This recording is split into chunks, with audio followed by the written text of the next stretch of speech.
Saudara-saudara, saya diminta untuk memberi kursus mengenai Pancasila. Dan sebagai dikatakan oleh Saudara Pamura Harjo tadi, kursus tak dapat selesai dalam satu uraian. Karena itu, akan diadakan kursus Pancasila ini beberapa kali. Dan malam ini akan saya mulai dengan memberikan kepada saudara-saudara satu kursus pendahuluan in leading. Jadi, pada malam ini, belum saya kupas sila-sila daripada Pancasila itu. Belum saya kupas ketuhanan yang Maha Esa, belum saya kupas peri kemanusiaan, belum saya kupas kebangsaan, belum saya kupas kedaulatan rakyat, belum saya kupas keadilan sosial, melainkan saya akan memberi kata pembukaan lebih dahulu. Saudara mengerti dan mengetahui bahwa Pancasila adalah saya anggap sebagai dasar daripada negara Republik Indonesia, atau dengan bahasa Jerman, satu Weltanschauung. Di atas mana kita meletakkan negara Republik Indonesia itu, tetapi kecuali Pancasila adalah satu Weltanschauung. Satu dasar falsafah, Pancasila adalah satu alat pemersatu yang saya yakin seyakin-yakinnya bangsa Indonesia dari Sabang sampai ke Merauke hanyalah dapat bersatu padu di atas dasar Pancasila itu. Dan bukan saja alat mempersatu untuk di atasnya kita letakkan negara Republik Indonesia, tetapi juga pada hakikatnya satu alat mempersatu dalam perjuangan kita melenyapkan segala penyakit-penyakit yang kita lawan berpuluh-puluh tahun, yaitu penyakit terutama sekali imperialisme. Perjuangan sesuatu bangsa, perjuangan melawan imperialisme, perjuangan mencapai kemerdekaan, perjuangan sesuatu bangsa membawa corak sendiri-sendiri. Tidak ada dua bangsa yang cara berjuangnya sama. Tiap-tiap bangsa mempunyai cara berjuang sendiri, mempunyai karakteristik sendiri, oleh karena pada hakikatnya bangsa sebagai individu mempunyai kepribadian sendiri. Kepribadian yang terwujud dalam berbagai hal, dalam kebudayaannya, dalam perekonomiannya, dalam wataknya, dan lain-lain sebagainya. Tadi saya katakan bahwa tiap-tiap bangsa mempunyai cara berjuang sendiri, mempunyai sifat-sifat perjuangan sendiri.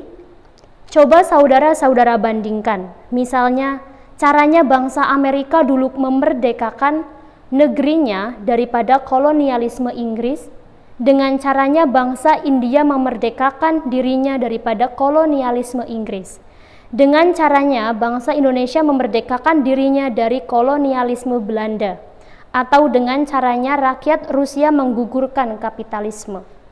Jikalau saudara-saudara bandingkan caranya rakyat-rakyat atau bangsa-bangsa atau golongan-golongan ini berjuang, saudara-saudara akan melihat perbedaan-perbedaan yang ditentukan keadaan-keadaan objektif, thus bukan perbedaan-perbedaan bikinan seorang pemimpin, tidak, tetapi perbedaan-perbedaan karena sebab-sebab objektif yang berbeda. Saya akan kemukakan perbedaan-perbedaan itu sebagai contoh.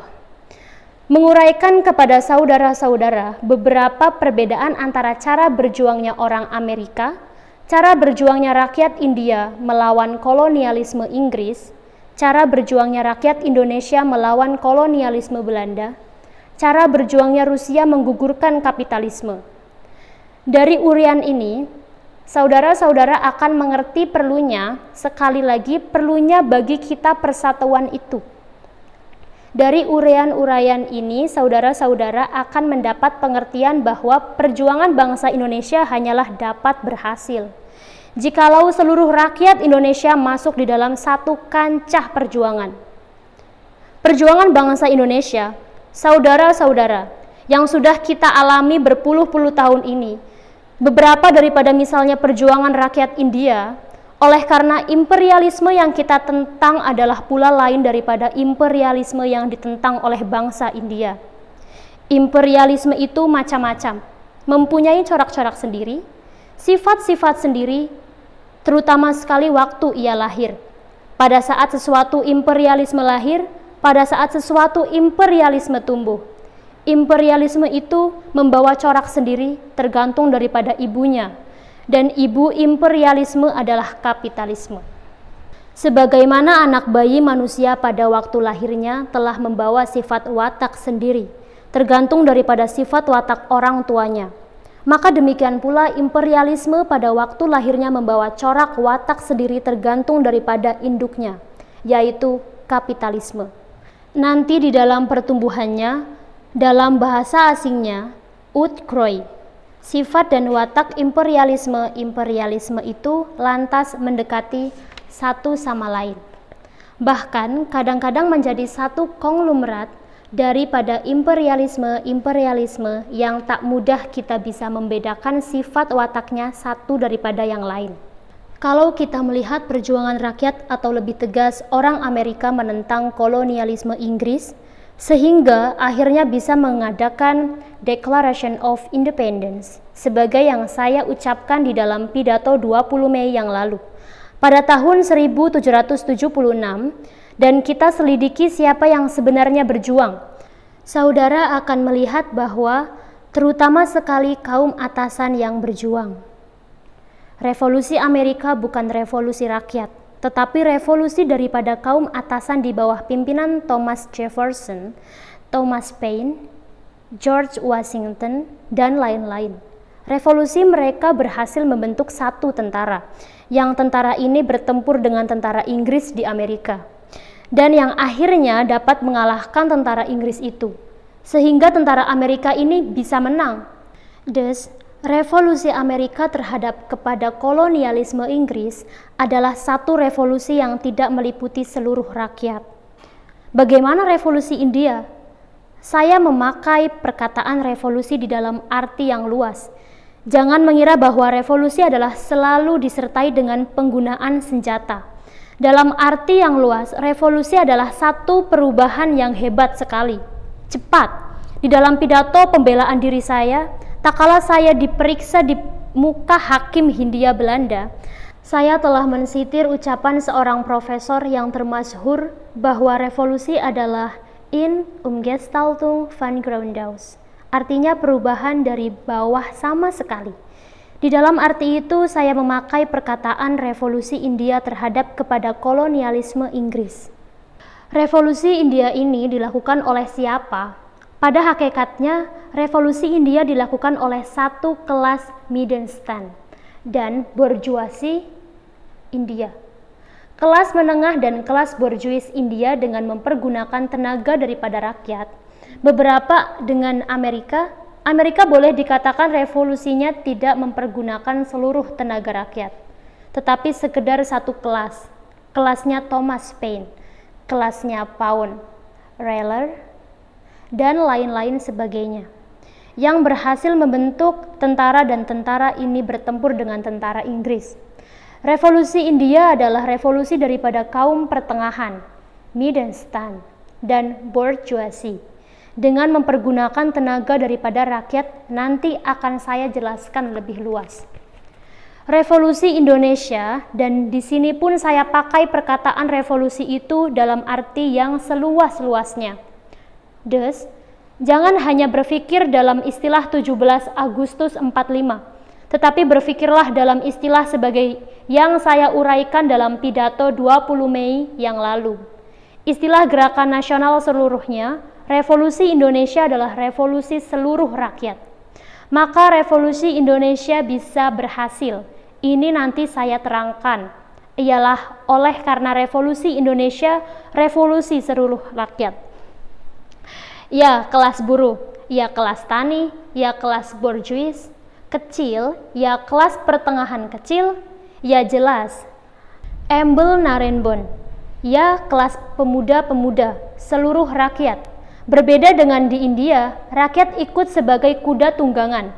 Saya tadi berkata, India revolusinya ialah revolusi daripada kaum pertengahan dan kaum bourgeois yang naik dengan mempergunakan atau menunggangi rakyat jelata.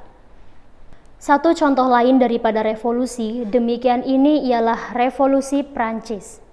Revolusi Prancis yang mulai meledak pada tahun 1789. Mulai meledaknya tetapi dalam Persiapannya, terutama sekali persiapan pikiran, sudah lebih dahulu daripada tahun 1789 ini juga satu revolusi daripada kelas borjuis. Kelas pertengahan yang tadinya tidak mendapat alam karena alam perusahaan di dalam tangannya kaum feodal, kaum gereja, tetapi yang sekarang merebut alam yaitu kelas pertengahan dan kelas borjuis. Merebut alam dari tangannya kaum feodal dan kaum gereja. Dengan mempergunakan tenaga rakyat jelata, seperti pada hakikatnya revolusi India, revolusi Indonesia, kataku, adalah revolusi daripada seluruh rakyat. Revolusi Soviet. Saya lebih setuju memakai perkataan revolusi Soviet dan janganlah memakai perkataan revolusi Rusia. Sebab, tak kala saya di Uni Soviet, saya mengucapkan Soviet Rusia. Saya diprotes oleh orang-orang yang berasal misalnya daripada Uzbekistan, dari Georgia. Mereka memprotes, kami bukan Rusia, kami dari selatan bukan bangsa Rusia. Kami ini orang Uzbekistan, kami orang Georgia. Jadi negara kami namanya bukan Soviet Rusia. Sebab Soviet Rusia cuma lor, utara saja. Negara kami yang besar yang terdiri dari sekian banyak republik-republik sosialis, negara kami ini adalah Uni Soviet, bukan Soviet Rusia. Saya, lebih senang memakai Uni Soviet. Nah, revolusi Soviet bukan revolusi Rusia, tetapi revolusi Soviet adalah revolusi daripada kelas proletar dan tani menggugurkan kapitalisme.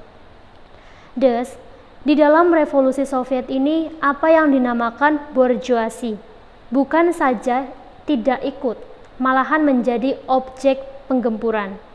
Dari beberapa contoh ini, saudara-saudara merasakan dan melihat perbedaan-perbedaan. Saya tadi berkata bahwa tiap-tiap revolusi membawa sifat dan watak sendiri yang ditentukan oleh keadaan-keadaan objektif. Objektif imperialisme, objektif induk daripada imperialisme itu juga objektif keadaan daripada rakyat yang berevolusi. Jadi, sifat corak sesuatu revolusi ditentukan oleh keadaan objektif daripada apa yang dihantam oleh revolusi dan daripada apa yang menghantam. Keadaan yang dihantam yaitu imperialisme. Itu berbeda-beda, saudara-saudara. Bahwa corak-corak sendiri dan corak-corak ini ditentukan oleh induknya, kataku tadi. Kalau kita melihat imperialisme di dunia ini, dan sebagai tadi saya katakan, terutama sekali saya melihat pada waktu ia lahir, bukan terutama sekali pada waktu sedang outgrowing, pada waktu ia lahir. Tegas dan jelas ada perbedaan-perbedaan. Perbedaan-perbedaan, saya ulangi, daripada induk-induknya pula, kapitalisme saudara-saudara mempunyai corak objektif tergantung daripada keadaan bahan kapitalisme itu. Sesuatu negeri misalnya saudara-saudara, yang penuh dengan bahan-bahan untuk kapitalisme, terutama bahan-bahan yang dinamakan bahan-bahan dasar, basis Grundstoffen, kapitalisme misalnya. Berbeda dengan sesuatu negeri yang kekurangan basis Grundstoffen. Ada negeri yang kekurangan basis Grundstoffen, toh mempunyai kapitalisme yang basis Grundstoffen-nya itu, ia terutama sekali ambil dari negeri lain, beli dari negeri lain. Negeri yang demikian itu mempunyai kapitalisme lain daripada negeri yang basis Grundstoffen-nya banyak.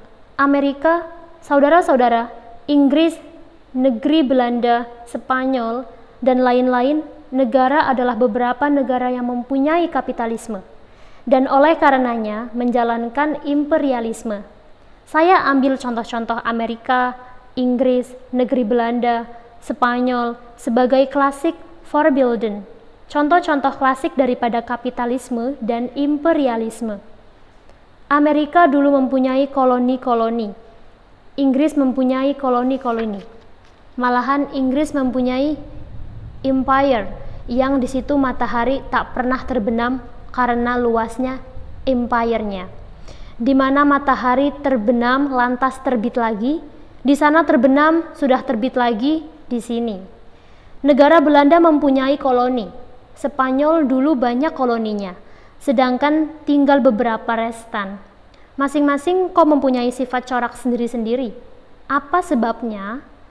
Sebabnya ialah sebagai saya katakan induknya, kapitalismenya mempunyai corak sifat-sifat sendiri-sendiri. Dan apa sebab induknya mempunyai corak sifat sendiri ini? Oleh karena negerinya mempunyai sifat corak sendiri-sendiri, terutama sekali mengenai bahan-bahan Grondstoffen untuk kapitalisme itu. Amerika adalah satu negeri yang mempunyai banyak basis Grondstoffen, satu negeri yang boleh dikatakan lengkap dengan segala hal. Apa toh basis Grondstoffen kapitalisme itu?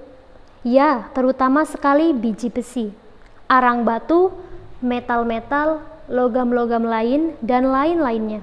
Itu adalah basis Grondstoffen bagi kapitalisme. Amerika adalah satu negeri yang penuh dengan basis Grondstoffen. Inggris demikian pula, tetapi lebih kurang dari Amerika. Arang batu punya, biji besi punya, tetapi tak begitu banyak, sehingga banyak membeli biji besi dari Ruhr. Bahkan pada tahun 1914 sampai 1918, ada peperangan besar yang dinamakan Peperangan Dunia Pertama. Tak lain, tak bukan ialah rebutan biji besi Ruhr. Ruhrgebiet. Negeri Belanda adalah satu negeri yang basis Grondstoffen lebih kurang lagi. Biji besi tak ada, harus beli dari Ruhrgebiet. Arang batu yang sedikit di Limburg. Spanyol adalah satu negeri yang basis Grondstoffen-nya juga sedikit sekali. Biji besi tidak ada, arang batu tidak ada, sedikit sekali. Karena basis Grondstoffen Amerika berbeda banyaknya daripada basis Grondstoffen Inggris, Belanda, Spanyol, maka kapitalisme di empat negeri ini berbeda-beda. Karakteristiknya boleh dikatakan kapitalisme Amerika. Saya ulangi lagi, saya meninjau pada lahirnya imperialisme tidak di dalam Uitgroeinya yang sekarang ini. Sekarang ini sudah kita menghadapi imperialisme internasional yang roman mukanya boleh dikatakan hampir sama semua. Tetapi pada permulaannya imperialisme dilahirkan oleh kapitalisme Amerika yang lebih kaya basis Grondstoffen daripada imperialisme Inggris, yang dilahirkan kapitalisme Inggris yang kurang sedikit basis Grondstoffen. Imperialisme Belanda dilahirkan oleh kapitalisme Belanda yang kurang lagi basis Grondstoffen. Imperialisme Spanyol dilahirkan oleh kapitalisme Spanyol yang sama sekali miskin Grondstoffen. Kalau saya bandingkan empat kapitalisme ini, empat kapitalisme dengan imperialisme, maka berhubung dengan perbedaan banyaknya Grondstoffen itu, boleh saya katakan Amerika adalah kapitalisme royal, Inggris kapitalisme setengah royal, Belanda kapitalisme setengah kikir, Spanyol kapitalisme kikir.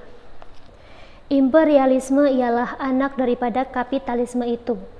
Tabiatnya lain-lain. Yang anak daripada kapitalisme royal tabiatnya liberal imperialisme. Sekali lagi saya peringatkan, ialah pada saat lahirnya liberal imperialisme yang dianakkan oleh kapitalisme setengah royal, ialah Inggris, adalah imperialisme semi-liberal. Semi artinya setengah, yang diperankan oleh kapitalisme setengah kikir, adalah imperialisme setengah ortodoks. Yang dilahirkan oleh imperialisme kikir adalah kapitalisme ortodoks. Thus, pada mulainya imperialisme Amerika adalah imperialisme liberal. Imperialisme Inggris adalah imperialisme semi-liberal. Imperialisme Belanda adalah imperialisme semi-ortodoks. Imperialisme Spanyol adalah imperialisme ortodoks. Di dalam segala tindak tanduknya, saudara melihat perbedaannya. Imperialisme yang liberal terhadap kepada rakyat yang dikolonisir, luas dada, liberal, ini boleh, itu boleh, lapang dada. Yang ortodoks sangat menindas kepada rakyat yang dikolonisir. Yang semi-liberal, setengah menindas, setengah lapang dada.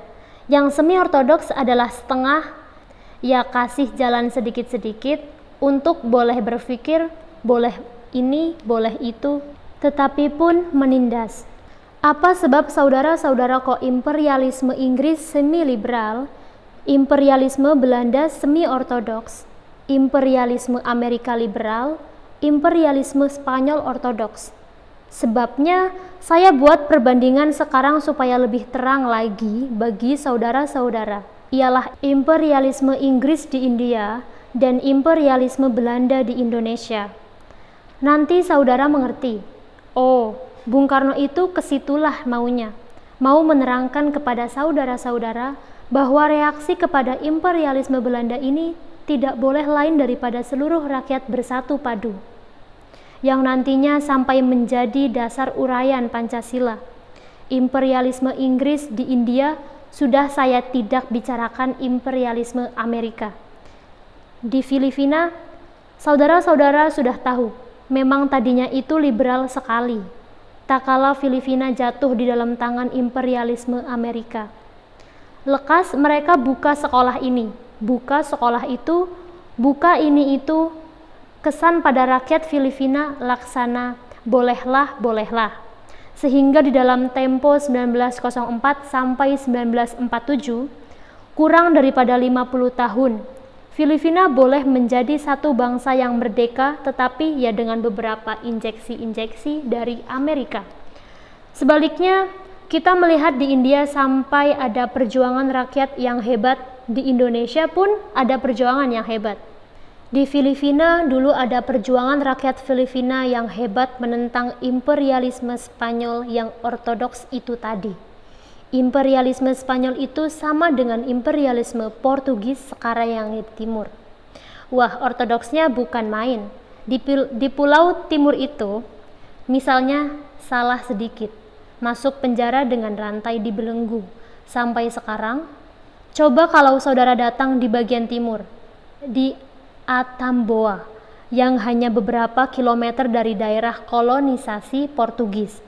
Saudara mendengar keluhan rakyat di sana, bukan main caranya.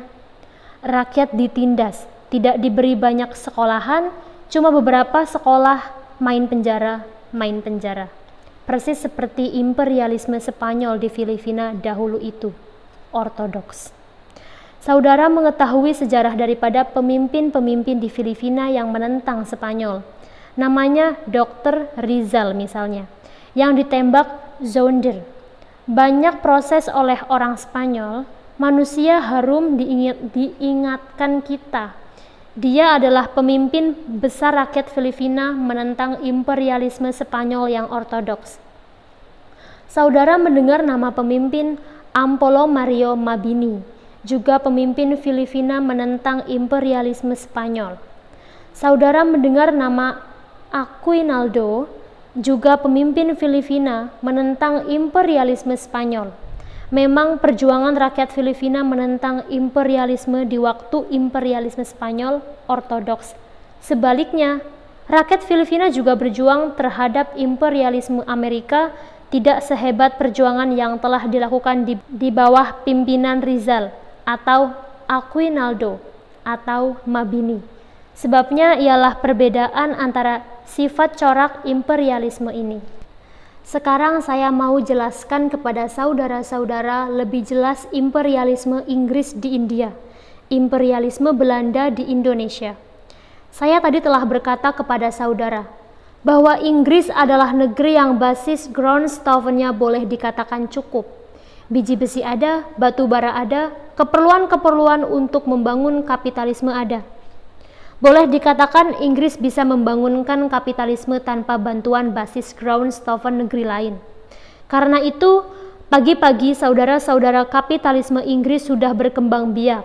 Pagi-pagi kapitalisme Inggris sudah memproduksi barang-barang hasil produksi yang banyak sekali. Pagi-pagi kapitalisme Inggris itu sudah menderita overproduksi. Di negeri Inggris sendiri, saudara melihat pagi-pagi reaksi kaum buruh terhadap kepada kapitalisme Inggris itu meledak. Gerakan kaum buruh yang paling dulu ialah justru di Inggris. Oleh karena memang kapitalisme di Inggris pagi-pagi sudah tumbuh, penindasan kaum buruh mendirikan bulu Roma kita. Anak-anak kecil umur 8 sampai 9 tahun sudah dipekerjakan 13 sampai 14 jam. Gerakan kaum buruh dimulailah di Inggris, bukan gerakan kaum buruh revolusioner, tetapi gerakan kaum buruh yang dipimpin oleh Robert Owen, dipimpin kemudian oleh orang-orang seperti Cale Hardy, Sidney Webb, Beatrice Webb, dan kemudian gerakan ini bertumbuh menjadi Labour Party. Di dalam bidang politiknya, gerakan kaum buruh di Inggris pagi-pagi telah bangkit sebagai reaksi terhadap kepada kapitalisme Inggris yang pagi-pagi sudah tumbuh tadi. Bahkan kapitalisme Inggris ini pagi-pagi sudah menderita penyakit overproduksi. Terlalu banyak produksi yang tidak bisa dijual di Inggris sendiri. Cap Made in England sudah sangat termasyhur. Made in England belakangan baru timbul Made in Germania. Semuanya itu kemudian menjadi asal sebab dari peperangan dunia yang pertama. Saingannya begitu hebat sampai meledak menjadi peperangan. Tapi pagi-pagi sudah kita melihat Made in England, produksi yang banyak sekali dan yang tidak bisa dijual habis di tanah Inggris. Made in England kita bisa baca di segala barang-barang, terutama sekali barang-barang terbuat dari besi. Martil Made in England, gunting Made in England, pisau Made in England, mesin jahit Made in England, ya segala barang-barang Made in England. Demikian pula barang hasil tenun. Saudara-saudara mengetahui sendiri bahwa mesin uap dan mesin tenun mula-mula di Inggrislah didapatkan orang. Sebab pemunculan daripada aktivasi kapitalisme itu, mesin uap, mesin pintal, mesin tenun, Made in England semuanya. Hasil daripada pemintalan dan penenunan ini menjadi barang-barang yang terbaik, seperti barang-barang wol mengalami juga overproduksi, tak bisa habis dijual di Inggris, dicarikan pasar di luar Inggris. Sampai sekarang saudara-saudara mengetahui bahwa wol Inggris paling jempol. Nah, kapitalisme di situ saudara-saudara pagi-pagi subur, tetapi pagi-pagi pula menghadapi persoalan overproduksi. Pagi-pagi terpaksa mencari pasaran untuk overproduksi itu di luar negeri. Dan ini yang bernama imperialisme.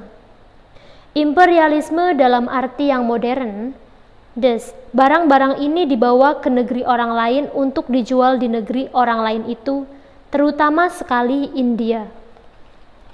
Nah, sekarang yang penting yang saudara harus pegang betul-betul, imperialisme Inggris yang datang ke Italia, seperti diketahui rakyat India pada waktu itu belum 300, tapi 250 juta. Toh sudah mencapai pasar yang hebat. 230 juta manusia yang harus membeli overproduksi ini. Imperialisme Inggris ke India itu terutama sekali adalah imperialisme dagang. Handel's imperialisme membawa barang-barang ke India untuk dijual di India. Nah, agar supaya rakyat India, saudara-saudara membeli barang-barang overproduksi ini yang berupa gunting, berupa pisau, berupa sepeda, berupa mesin jahit, berupa bahan pakaian, agar supaya rakyat India ini bisa membeli. Suka membeli, ingin membeli, maka politik daripada imperialisme Inggris di India itu adalah politik yang lain daripada imperialisme Belanda di Indonesia. Agar supaya suatu bangsa, rakyat suka membeli, Koop Wil dan Koop Crush. Kemauan membeli dan kemampuan membeli bangsa itu tidak boleh dimatikan sama sekali. Rakyat India dijadikan satu bangsa, tidak mati kutunya sama sekali. Sebab kalau mati kutunya sama sekali tidak bisa membeli. Karena itulah imperialisme Inggris di India pagi-pagi sudah mengadakan sekolahan.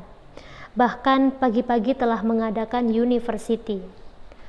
Saudara-saudara dapat membaca di dalam kitab sejarah India bahwa waktu kita di sini belum mendengar nama sekolah tinggi dan nama university. Di India, Inggris sudah membuka beberapa university. Coup crush dan coup will daripada rakyat India tidak dimatikan sama sekali.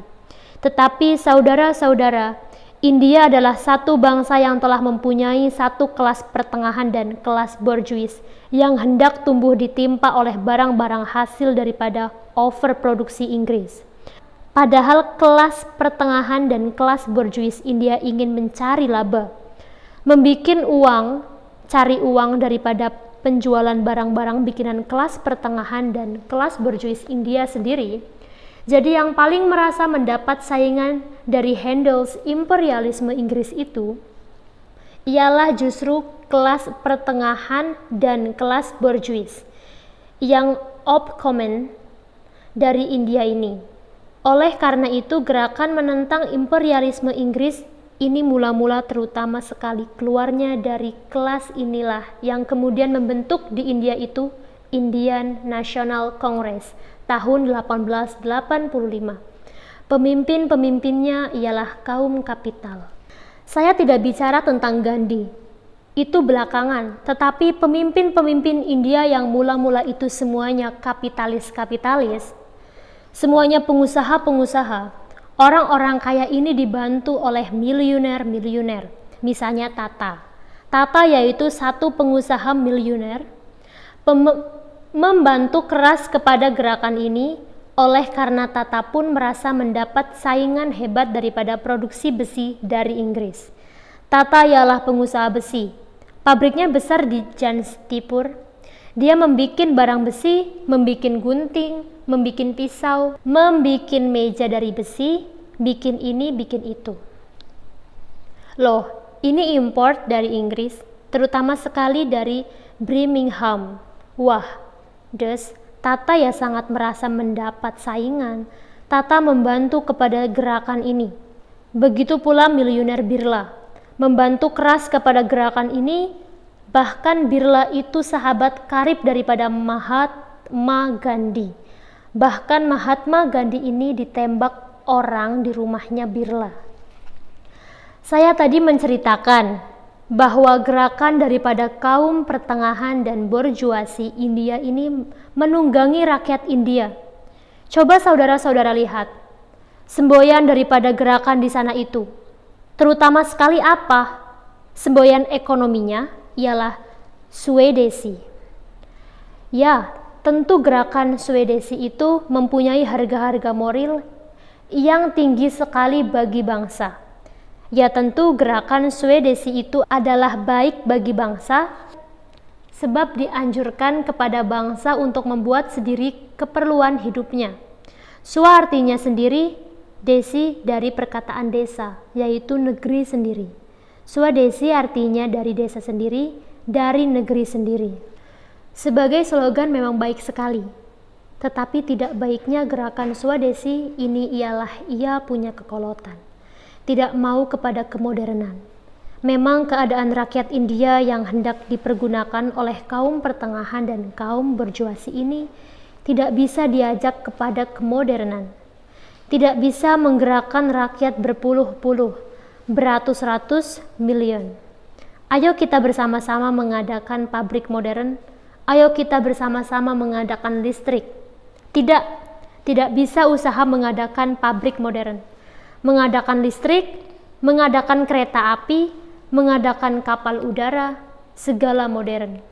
Hanya bisa oleh sekelompok orang yang banyak uang, yaitu kapitalisten atau oleh organisasi negara. Tetapi mengajak rakyat jelata untuk modernisme tidak bisa. Nah, inilah salah satu catat daripada gerakan Swadesi. Oleh karena gerakan Swadesi itu dibawahi pimpinan Mahatma Gandhi yang tidak mau kepada kemodernan. Bahkan Gandhi memberi kepada rakyat satu falsafah anti mesin. Dikatakan bahwa mesin itu bikinan setan. Ya, ini perkataan Gandhi, devil's word. Gandhi tidak mau kepada mesin, sebab dia melihat mesin di Eropa Barat menjadi alat penindasan manusia.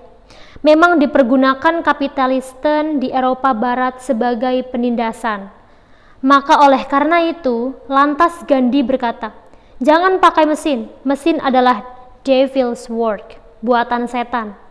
Dia anti kepada segala kemodernan. Ia punya cita-cita adalah satu cita-cita sosial yang kolot. Gandhi tidak mempunyai politik ideologi, tidak punya cita-cita ideologi yang jelas. Kalau ditanya kepada Gandhi, apakah cita-cita politik daripada Tuan? Apakah republik? Apakah monarki? Apakah negara kesatuan? Apakah federalisme? Gandhi tidak bisa menjelaskan dengan tegas. Paling-paling ia menjawab, Swaraj. Swa artinya sendiri, Raj artinya raja, pemerintah. Swaraj artinya pemerintah sendiri. Paling-paling itu tidak mesti mengejar Swaraj. Cita-cita politiknya tidak tegas, entah republik, entah monarki, entah negara kesatuan, entah negara federal, entah dominion, status, tidak tegas. Swaraj, segala Swaraj. Sebaliknya ia mempunyai cita-cita sosial. Jadi, cita-cita kemasyarakatan dan apa yang ia cita-citakan yaitu satu masyarakat yang di situ tidak ada penindasan, yang di situ tidak ada penghisapan, tetapi juga yang di situ tidak ada mesin-mesin, tidak ada pabrik-pabrik. Ia punya cita-cita sosial yaitu manusia dengan manusia hidup tentram. Rukun, tiap-tiap orang punya sebidang tanah kecil, tanam makanan rakyatnya sendiri, tanam pohon kapasnya sendiri, memintal ia punya benang sendiri, menenun sendiri, tidak perlu lokomotif, tidak perlu ini itu, rakyat harus hidup dalam satu suasana tentram. Nah, ini yang saya namakan kolotnya gerakan Swadesi. Tetapi pada hakikatnya gerakan Swadesi ini adalah satu penentangan terhadap kepada imperialisme. Sebab di dalam prakteknya, gerakan Swadesi bukan sekedar positif dari segi positifnya. Menanam kapas sendiri, memintal benang, menenun sendiri, tidak, tetapi juga mempunyai bidang negatifnya. Yaitu tidak mau membeli barang bikinan Inggris, yang dinamakan boycott action. Tidak boleh rakyat, terutama sekali anggota-anggota dari Indian National Congress, membeli barang buatan Inggris. Bahkan aksesnya, barang-barang buatan Inggris kadang-kadang diserbu, dibawa keluar, ditumpuk, ditimbun, dibakar seperti yang terjadi di Kauri Kaura. Dengan gerakan Swadesi ini maka handles imperialisme Inggris menjadi lumpuh. Karena seluruh rakyat tidak mau membeli barang-barang buatan Inggris itu. Padahal, Joel, daripada handles imperialisme Inggris agar supaya rakyat India membeli barang-barangnya.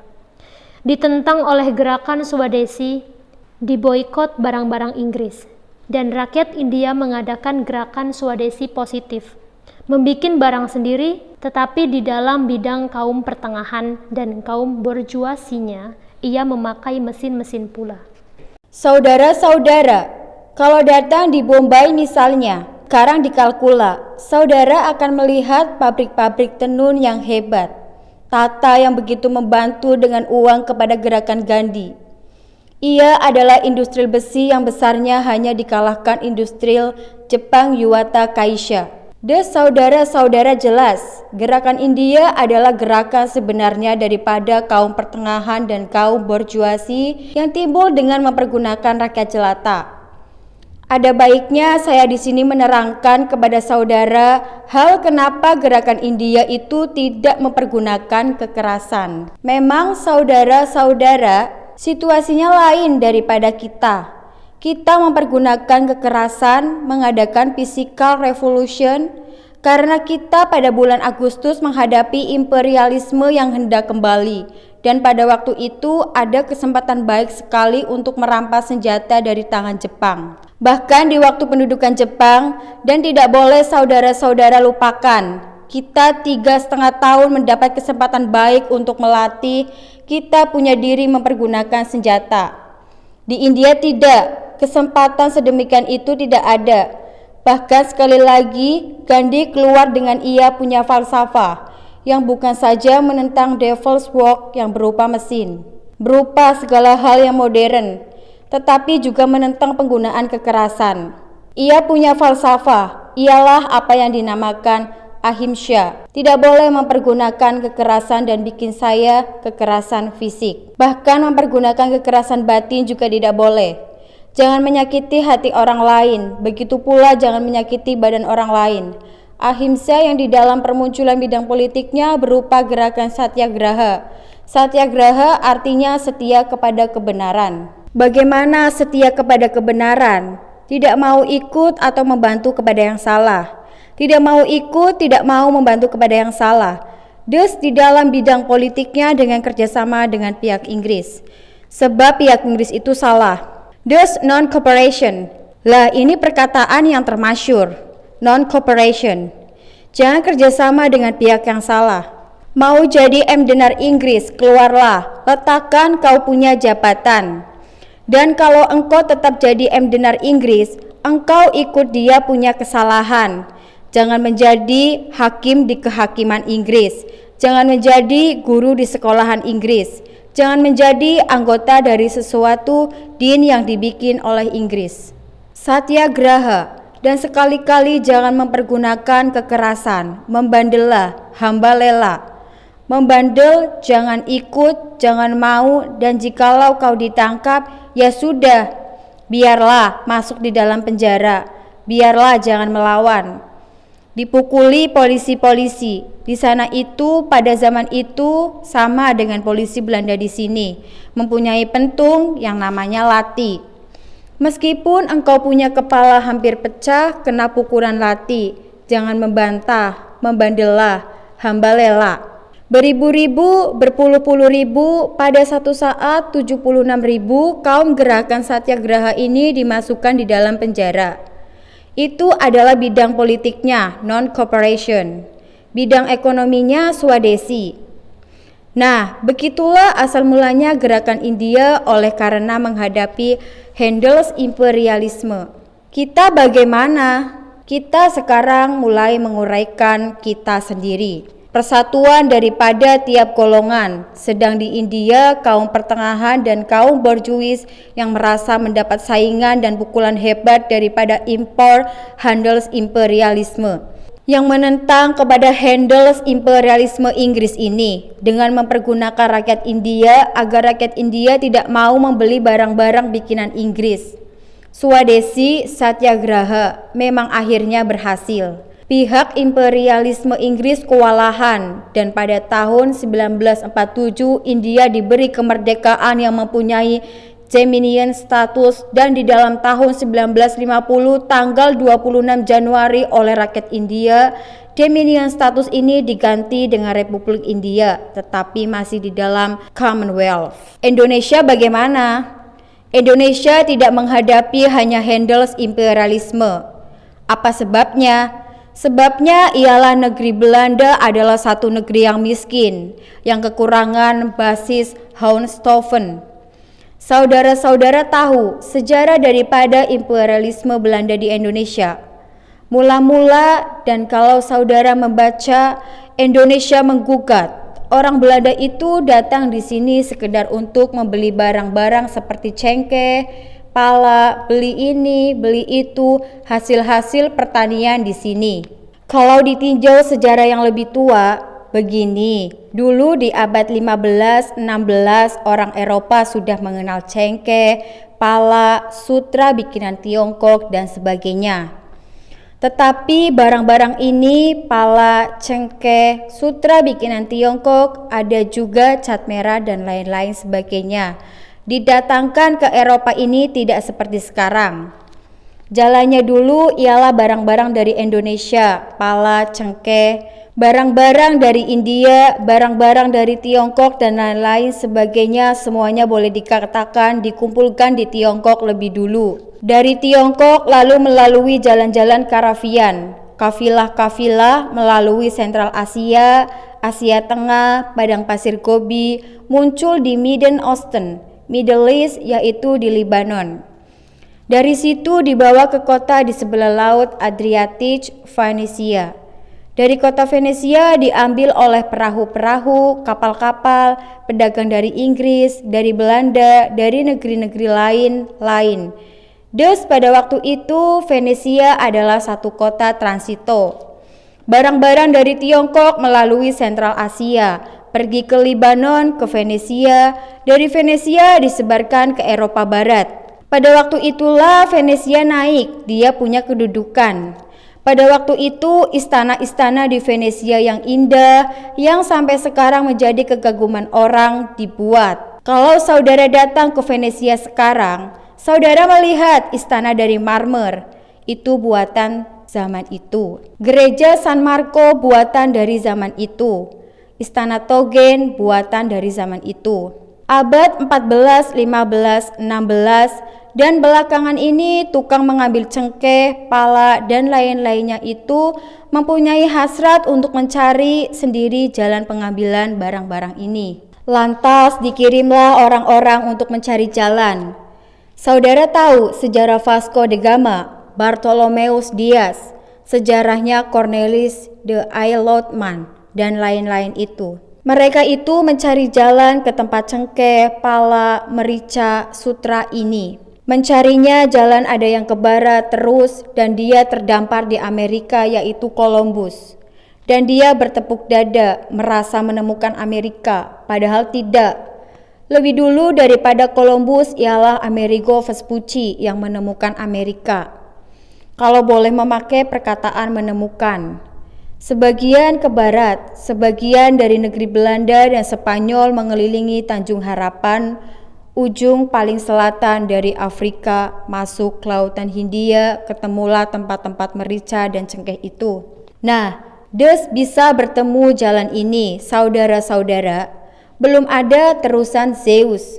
Datanglah apa yang di dalam kitab saya namakan imperialisme Belanda kuno. Dus sekedar mengambil bahan-bahan ini tadi, mengambil cengkeh, merica, pala, dan lain-lain sebagainya, dibawa ke Eropa, melewati Tanjung Harapan, dibawa ke Eropa, dijual di Eropa dengan banyak laba. Di situ negeri Belanda mulai naik, sehingga pada abad ke-17 negeri Belanda mengalami abad keemasan. Orang Belanda sendiri menamakan abad ke-17 itu The Gouden Eeuw, yaitu laba daripada pengambilan sini, pulang dijual, berangkat lagi, pulang, jual. Nah, uang laba ini, saudara-saudara, sebetulnya bertumpuk-tumpuk. Dibawa kemana uang laba ini? Apakah epoten? Dicelengi terus di negeri Belanda? Tidak. Terutama sekali kelihatan di Inggris kapitalisme timbul. Di Jerman kapitalisme timbul. Uang ini dibawa ke Indonesia kembali dan ditanamkan di Indonesia. Inilah asal mula daripada imperialisme Belanda modern di Indonesia. Uang ditanamkan di Indonesia dalam berbagai objek. Ada yang dijadikan pabrik gula, ada yang kebun-kebun teh, ada yang kebun-kebun karet, ada yang dijadikan tempat pertambangan dan sebagainya. Dus imperialisme modern di Indonesia adalah imperialisme penanaman uang. Di dalam ilmu ekonomi, uang yang demikian ini dinamakan finance capital. Dus imperialisme Belanda di Indonesia adalah imperialismenya finance capital. Indonesia oleh imperialisme finance capital ini dijadikan tempat pengambilan basis Hohenstaufen untuk kapitalisme di negeri Belanda. Uang yang ditanamkan di sini misalnya di dalam kebun karet atau dalam kebun kelapa sawit dan sebagainya. Ini kelapa sawit atau karet ini menjadi basis Hohenstaufen. Misalnya minyak kelapa sawit dibawa ke negeri Belanda. Minyak ini menjadi salah satu basis Hohenstaufen untuk pabrik sabun dan lain-lain sebagainya. Hasil daripada produksi ini dengan bahan kelapa sawit dibawa lagi ke Indonesia, dijual ke Indonesia. Jadi akhirnya menjadi tempat pengambilan bahan-bahan untuk kapitalisme di negeri Belanda itu. Tetapi yang paling mendalam di dalam peri kehidupan kita ialah terutama sekali penanaman modal. Di sini dibangunkan perkebunan, industri-industri, tetapi semuanya perkebunan dan industri-industri imperialisme. Dengan uang tadi, finance capital. Nah, agar supaya perkebunan atau industri-industri itu tadi bisa berjalan dengan sebaik-baiknya, harus dipenuhi beberapa hal yang berbeda sekali daripada syarat-syarat berkembangnya Handels imperialisme. Handels imperialisme, saya ulangi lagi, bisa berkembang biak kalau rakyatnya mempunyai Kupwil and Kupkat. Handels imperialisme dengan sendirinya mampus kalau rakyatnya tidak bisa, tidak mau beli. Tetapi finance capital mempunyai esen lain. Mau menanamkan modal di sini dijadikan undernaming. Undernaming pegunungan kah atau undernaming di tanah datar kah? Mau tanam tembakau di daerah Yogyakarta atau Solo? Mau tanam tebu di lembah Sungai Berantas misalnya? Bagaimana bisa tanam tebu di lembah Sungai Berantas? Atau bisa tanam tembakau di lembah Bengawan Solo, sekitar Solo dan Yogyakarta dan sebagainya? Harus menyewa tanah sebab tanah milik daripada rakyat.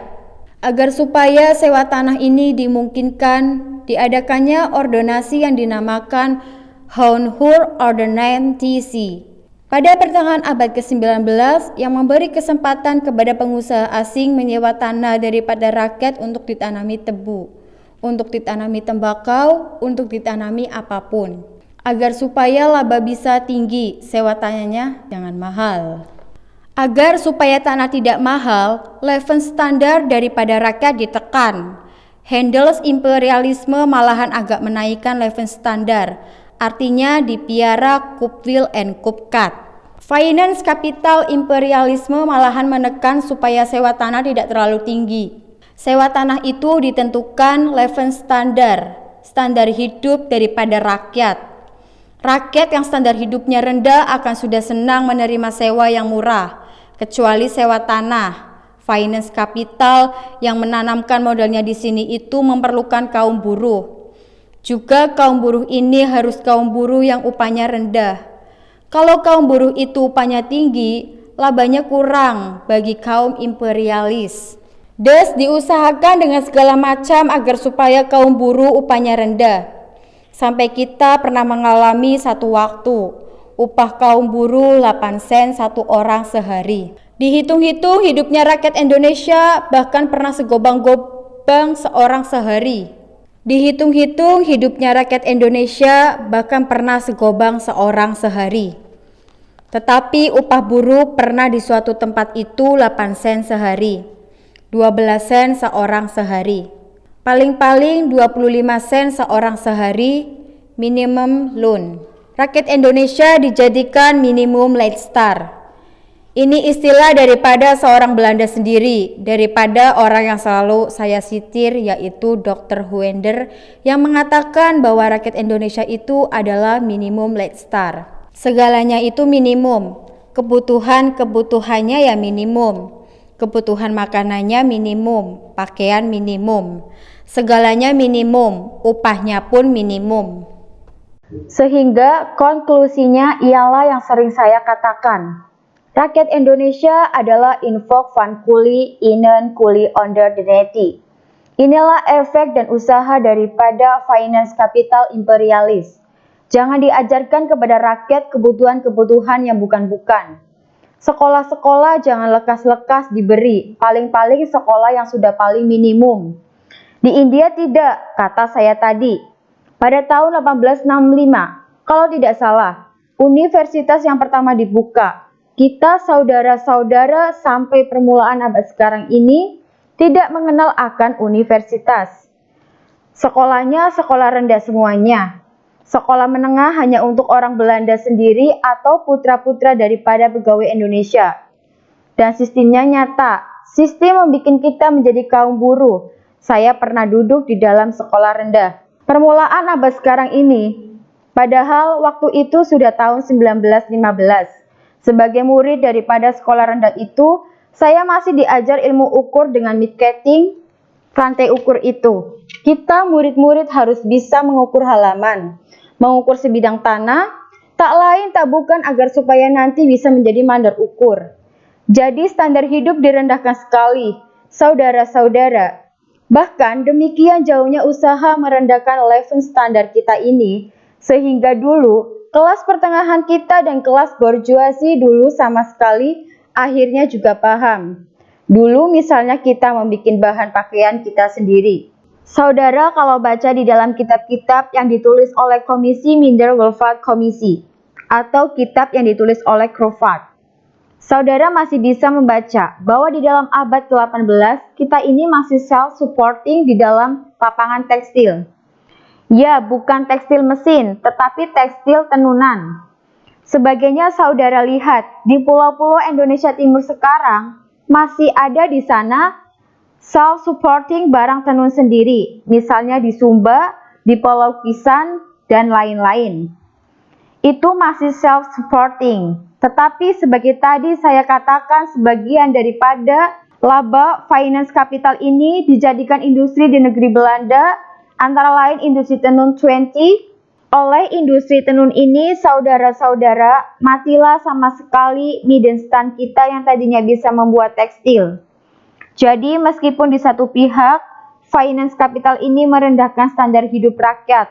Oleh karena memang demikianlah esen daripada finance capital, tetapi sebaliknya Handels Capital Belanda yang datang di sini membawa tekstil daripada 20 mematikan kelas pertengahan kita dan kelas borjuis.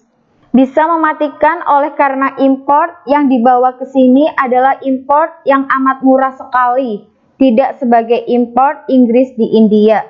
Import di India itu mengenali qualitation, ada kualitas yang hebat-hebat. Sebagaimana sampai sekarang saudara mengetahui wol daripada Inggris kualitas tinggi. Untuk menjual barang kualitas tinggi ini memerlukan kupwil and kupkat daripada rakyat.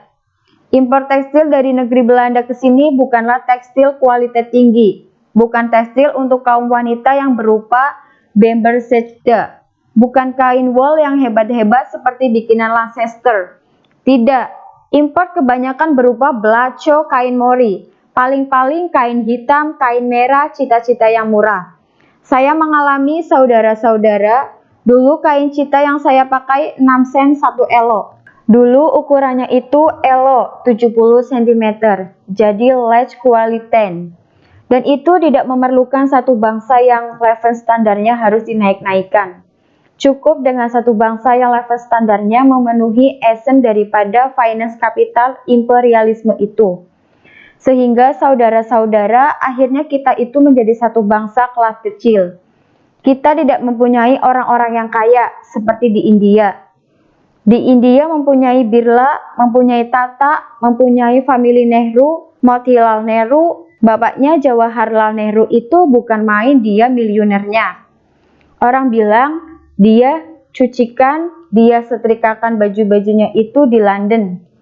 Tidak mau cucian di Allahabad. Meskipun dia diam di Allahabad, pakaian kotor-kotor dikirim ke London. Cuci di London, disetrika di London. Orang kaya di Indonesia tidak ada, semuanya kelas kecil. Pegawai kelas kecil tidak ada pegawai tinggi. Paling-paling yang paling tinggi yaitu bupati atau adipati. Tetapi yang lain-lain ialah clerk-clerk, paling-paling obster-obster. Dalam tentara KNIL beberapa orang yang jadi kapten, tidak ada satu orang atau dua orang mayor. Yang lain itu paling-paling sersan. Pendek kata, segala hal yang besar ialah Belanda, yang kecil-kecil Indonesia sampai kepada rakyat jelatannya merupakan minimum light star. Kaum buruh ada yang mendapat 8 sen sehari, tapi ya kecil, tidak ada tani besar. Saya tidak mengatakan bahwa kita harus mempunyai grup basic, tidak, tetapi saya hanya mengatakan bahwa rakyat Indonesia itu hanya rakyat kecil. Berhubung dengan itu saudara-saudara, maka aksi untuk meruntuhkan imperialisme itu haruslah terdiri dari gabungan semuanya yang kecil ini. Di India bisa dipergunakan kekuatan dari kaum borjuis dan Middenstand. Di Amerika kekuatan dari borjuis dan Middenstand yang bisa mengadakan satu angkatan perang. Saudara tahu bagaimana di Amerika permulaan revolusi itu? Yaitu di waktu beberapa orang pedagang teh melemparkan tehnya di dalam laut, oleh karena impor teh harus membayar pajak. Itulah meletusnya revolusi di Amerika. Ialah membuang teh di dalam laut di dalam laut yang dimulai oleh kaum pengusaha. Di India, gerakan nasional bertulang punggung kepada kaum borjuisi nasional. Kita tidak, kita mempunyai borjuisi nasional. Sudah tidak mempunyai. Dulu di dalam abad ke-16, 17, 18, kita mempunyai borjuisi nasional yang bisa self-supporting di atas lapangan tekstil misalnya. Tetapi di dalam abad ke-20, akhir 19 tidak ada kelas borjuisi nasional ini. Thus, gerakan melawan imperialisme itu adalah gerakan daripada segala golongan yang kecil. Sifatnya sudah lain, saudara-saudara. Di sana borjuisi nasional yang menunggangi rakyat jelata di Indonesia tidak bisa berjalan yang demikian itu. Di Indonesia, gerakan nasionalismenya ialah gerakan daripada rakyat jelata toh. Di dalam segala macam amdenar-amdenar kecil duduk di dalamnya. Dari pihak pengusaha-pengusaha ada duduk di dalamnya tapi kecil, semuanya kecil. Gerakan Syarikat Islam misalnya, Syarikat Dagang Islam yang diadakan mula-mula oleh Kiai Saman Budi di dalam tahun 1910 begitu setelah Budi Utomo. Ya, Syarikat Dagang Islam, ya pedagang-pedagang yang kecil, bukan pedagang-pedagang seperti Tata, seperti Birla, seperti Nehru. Bahkan, bapaknya Nehru itu bukan pedagang, tetapi advokat besar yang mempunyai andil di dalam beberapa perusahaan. Syarikat Dagang Islam pun, saudara-saudara, gerakan daripada pedagang kecil bahkan yang kemudian dirubah menjadi Syarikat Islam yang bukan saja pedagang yang masuk di dalamnya, tetapi tani kecil, buruh kecil, semuanya yang kecil masuk di dalamnya. Ini yang menjadi kekuatan kita, siap di seluruh Indonesia. Golongan kecil, ya buruh, ya tani, ya pegawai, ya dari pihak pedagang, ya nelayan, ya kusir, ya tukang bengkel, ya semuanya kita himpun kekuatannya. Thus, kita perlukan bagi menangnya gerakan kita satu hikmat persatuan. Kita menghadapi soal ini saudara-saudara, bagaimana bisa menumbangkan imperialisme? Ya, kita harus bisa bersatu, mempersatukan tenaganya yang kecil ini. Ya tenaganya kaum buruh, ya tenaganya kaum tani. Tenaga kaum buruh untuk menghadapi industri-industri daripada finance capital itu, tenaga-tenaga kaum tani kita butuhkan untuk menentang perkebunan-perkebunan baik di tanah datar maupun di pergunungan. Kita butuhkan segenap tenaga daripada rakyat Indonesia. Pada waktu saya sampai, pada satu saat yang saya memerlukan satu nama umum bagi semua yang kecil-kecil ini, ya buruh, ya tani, ya pegawai, ya nelayan, dan lain-lainnya ini, semuanya tidak ada yang besar, melainkan kecil-kecil semuanya. Lantas saya beri nama kepada semuanya ini marhen. Tidak bisa disebutkan proletar, kataku.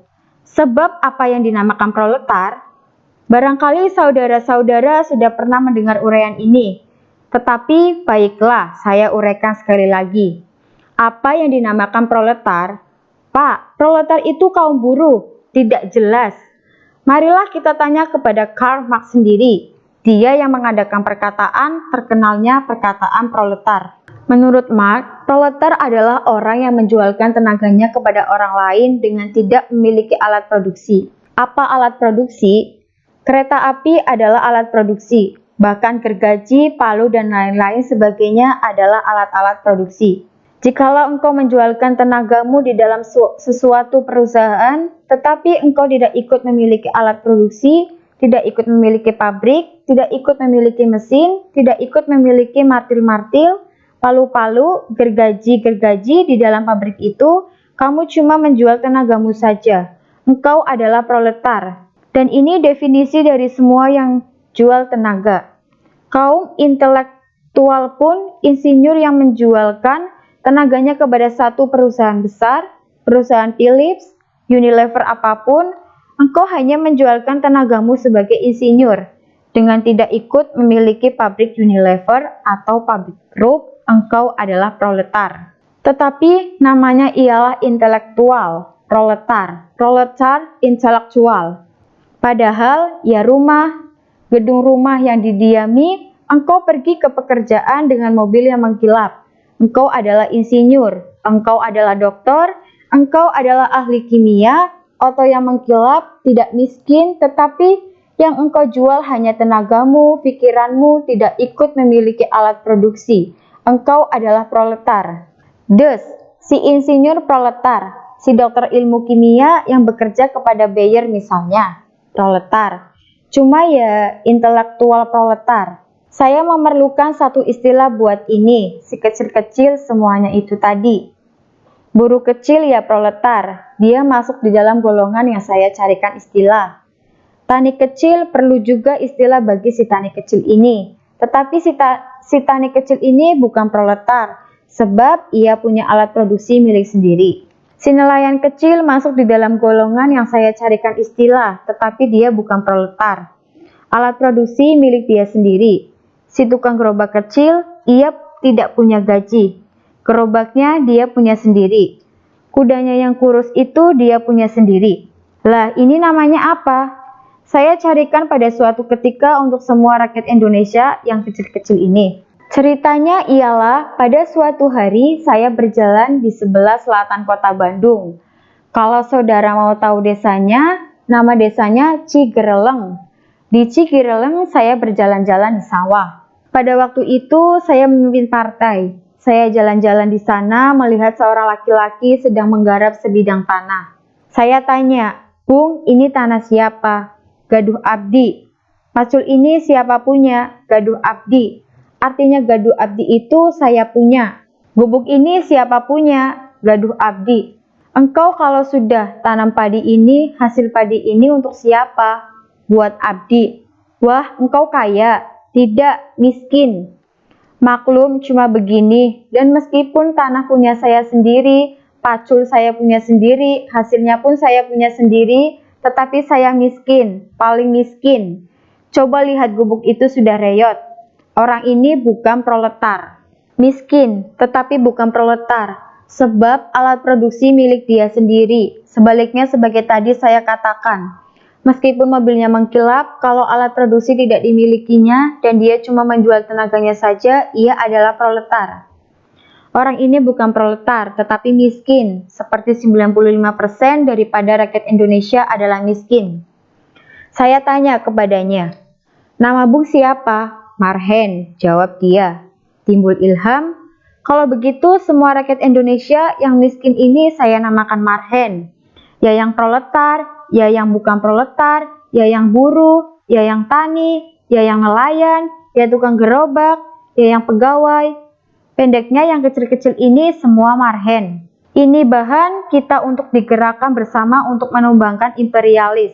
Tidak memiliki borjuasi nasional, tidak memiliki tenaga angkatan perang seperti sekarang. Dulu tidak ada angkatan perang kita. Revolusi Amerika segera setelah Thomas Jefferson, Thomas Paine, George Washington, dan Paul Revere mengatakan, "Ayo kita melepaskan diri dari Inggris." Terus dibentuknya angkatan perang. Bahkan George Washington menjadi panglima besar daripada angkatan perang yang kemudian dipilih menjadi presiden.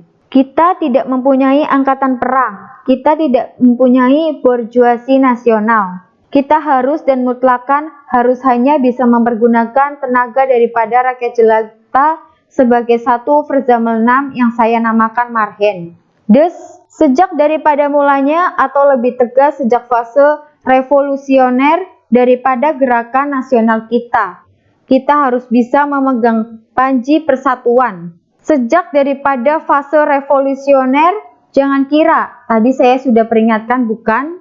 Perkataan revolusioner jangan dihubung-hubungkan dengan kekerasan senjata. Sejak dari fase revolusioner, jikalau saya boleh mempergunakan istilah yang saya ucapkan pada pidato 20 Mei, sejak angkatan penegas yang dengan tegas berkata, "Indonesia merdeka." Itulah satu Umgestaltung von Gaudaus. Sejak daripada fase itu kita menghadapi persoalan mempersatukan semua revolusioner Kasten. Semua tenaga-tenaga revolusioner, yaitu tenaga-tenaga dari segenap Marhen. Marhen di dalam arti sebagai tadi saya katakan, ya buruh, ya tani, ya pegawai, ya tukang gerobak, ya tukang nelayan, ya tukang pedagang, semua rakyat Indonesia yang 95% Marhen. Tetapi saudara-saudara, Untuk mempersatukan segenap golongan-golongan marhen ini, yang terdiri dari elemen buruh, elemen tani, elemen pedagang, elemen tukang gerobak, elemen nelayan, dan sebagainya itu, kita tentu menghadapi beberapa persoalan. Persoalan kepentingan daripada golongan, persoalan rasa daerah, kepentingan rasa agama, kepentingan lain-lain. Karena itu, sejak mulanya di dalam ide mempersatukan marhen sudah dimasukkan terutama sekali elemen keaslian Indonesia ialah gotong royong. Gotong royong yang memang salah satu sendi masyarakat Indonesia sejak zaman dahulu. Dan dianjurkan kepada semua golongan ini bahwa kita hanyalah bisa menumbangkan imperialisme itu kalau kita bersatu dan berdiri di atas dasar revolusioner. Diterangkan kepada kaum marhen, terutama sekali kepada kaum marhen yang menjadi anggota partai. Sebab kaum marhen ini di mana-mana. Saya bicara secara wetenskapelig.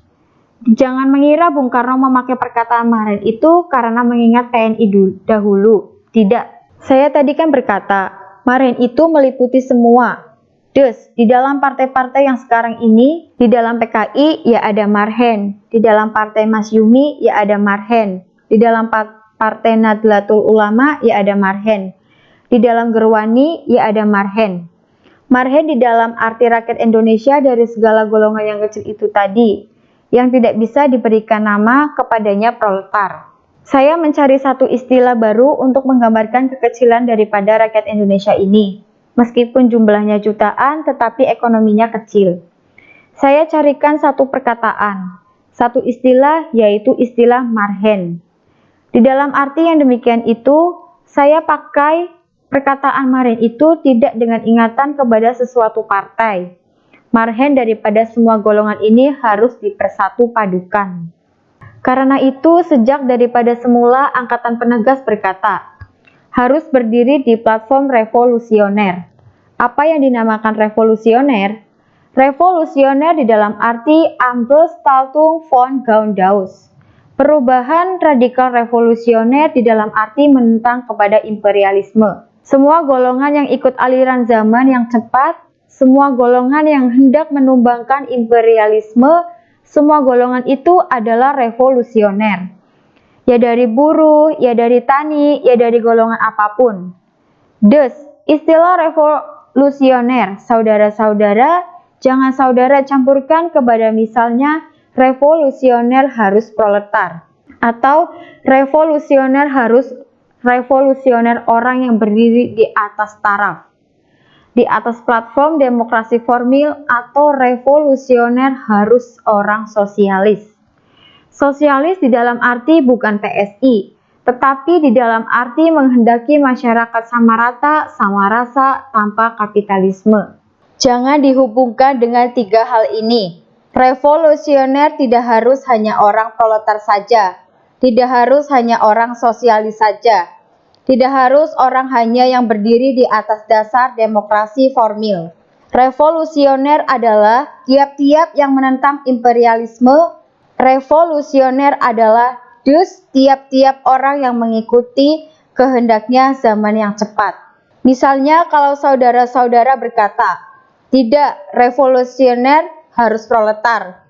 Tidak klop saudara-saudara, sebab ada juga golongan-golongan proletar yang tidak revolusioner.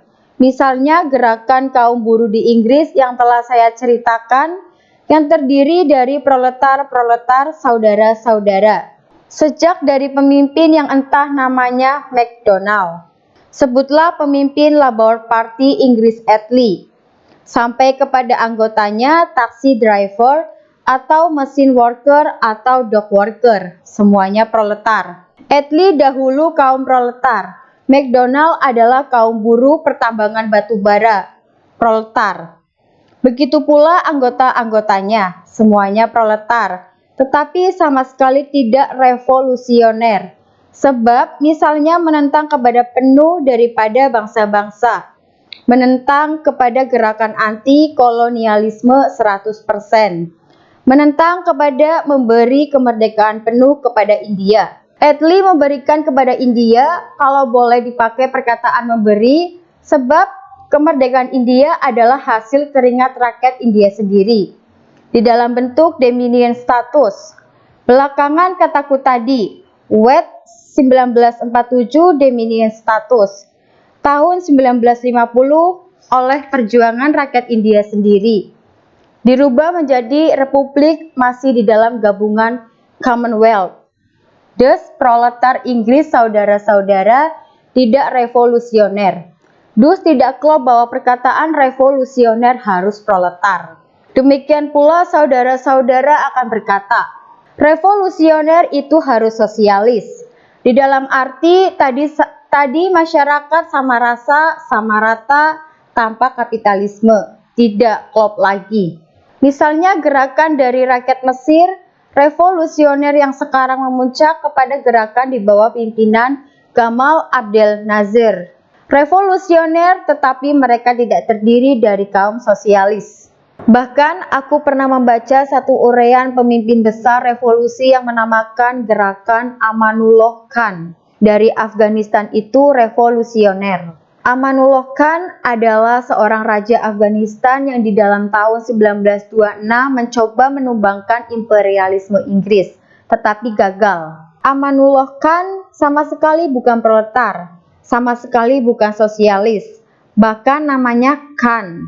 Kalau bahasa Indonesia, Khan itu barangkali Raden Mas Panji Aryo. Dus tidak klop kalau kita berkata, revolusioner harus sosialis. Demikian pula tidak klop kalau dikatakan revolusioner harus orang yang berdiri di atas platform demokrasi formil. Apa demokrasi formil itu? Demokrasi yang menghendaki parlemen, pungut suara, stem-steman, itulah yang dinamakan formal demokrasi. Dengan cara parlemen yang begini, jangan berkata bahwa orang revolusioner hanyalah orang yang berdiri di atas platform parlemen-parlemen. Pungutan suara, demokrasi formil, dia bahkan orang Khan, orang raja yang memerintah tidak dengan parlemen, tetapi toh oleh seorang penulis revolusioner ini dinamakan revolusioner. Nah, ini saudara, masukkan di dalam gerakan rakyat bahwa semua harus revolusioner. Artinya semuanya harus menentang imperialisme. Sebab siapa menentang imperialisme? Buruhkah? Tanikah? Pegawainkah? Orang dan golongan agamakah? Sosialiskah? Proletarkah? Demokrasi formilkah? Bukan proletarkah? Bukan sosialiskah? Bukan demokrasi formilkah? Siapa yang menentang imperialisme adalah revolusioner. Ini adalah satu slogan mempersatu daripada segenap kaum kecil Indonesia yang tadi kuterangkan. Thus, gerakan Indonesia ialah yang akhirnya bisa berhasil menggegerkan 17 Agustus 1945. Sebagai yang sudah saya gambarkan pada pidato 20 Mei.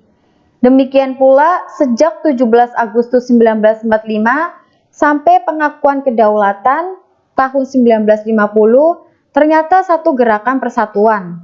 Berlainan sekali dengan gerakan ilmu India yang pada hakikatnya ialah gerakan kaum pertengahan dan borjuis menunggangi kaum proletar. Berlainan sekali dengan gerakan revolusi Perancis, berlainan dengan gerakan revolusi Amerika.